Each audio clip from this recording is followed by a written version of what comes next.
ఇవి చాలా ఇంకా కావాలా మీకు? వెళ్ళి మీ బాస్తో చెప్పండి, ఈ పల్నాటి పులి బ్రీఫ్ కేసు తీసుకుని మిమ్మల్ని చిత్తకబాడానని. వెళ్ళండి.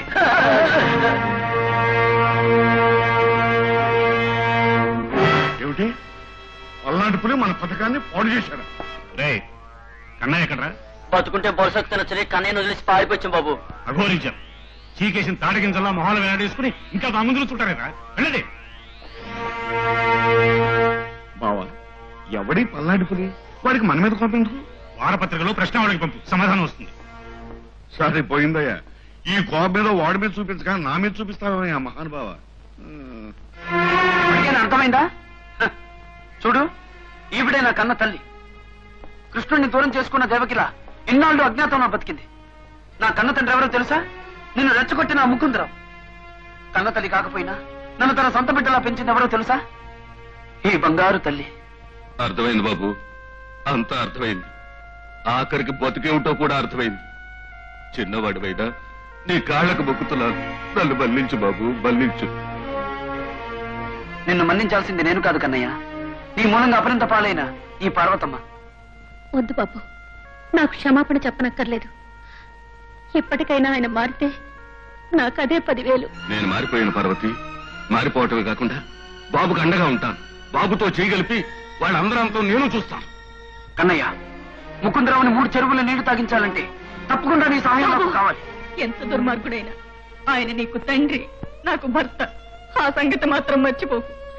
ఆయన మీద కత్తి దూసిన క్షణంలో ఒక్కసారి నీ తల్లి పసుపు కుంకాలు గుర్తు తెచ్చుకో. నా ప్రయత్నం అతన్ని అంతం చేయడం కోసం కాదమ్మా, అన్యాయంగా నీ బ్రతుకుని నాశనం చేసిన అతనికి పశ్చాత్తాపం కలిగేటట్లు చేస్తాను. అది సాధించలేని రోజున నా బ్రతుకే నిరర్థకం.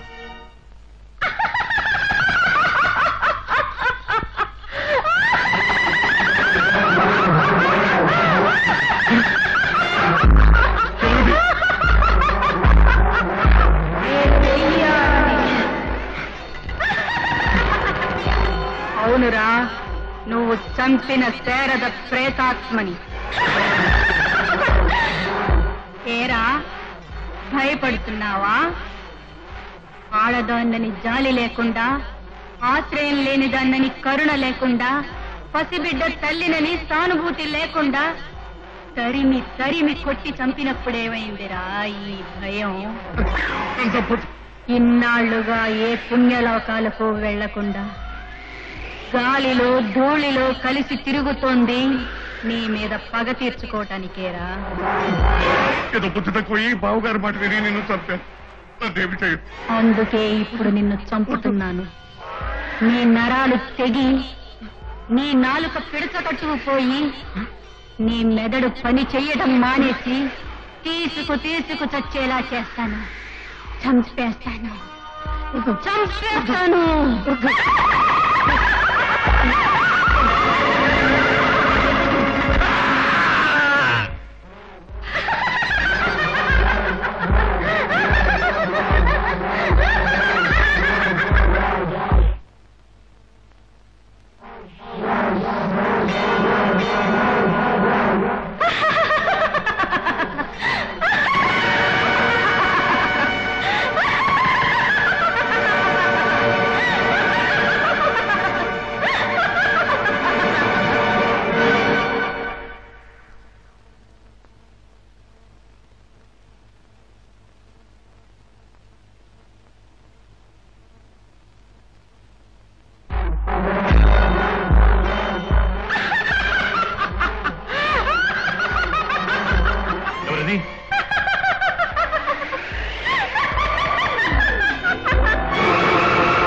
ఏమిటలా చూస్తున్నారు? అందాల బొమ్మని నేను అమాయకంగా నమ్మించిన శారద ఇలా దెయ్యంలా ఉండేవిటానా? శారద చనిపోయి 20 సంవత్సరాలయ్యింది. నేను శారద ప్రేతాత్మను.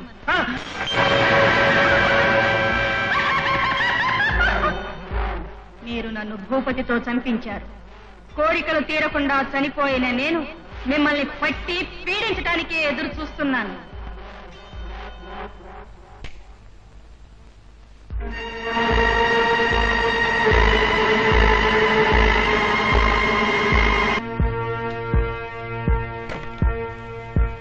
బావా బావా బావా బావా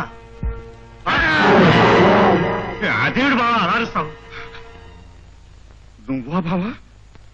శబా. అవును బాబా, నువ్వు ఎక్కున్నావేటి? భూపతి, నువ్వు నిజంగా శారదను చంపేశావా? బావా నిదానంగా మాట్లాడు బావా. ఇంతకు ముందే శారద ప్రేతాత్మ వచ్చి నన్ను హడలగొట్టి వెళ్ళిపోయింది. నన్ను కూడా బెదిరించి వెళ్ళింది, అందుకే ఇక్కడికి వచ్చాను. బావా నిజంగా దెయ్యాలుంటాయంటావా?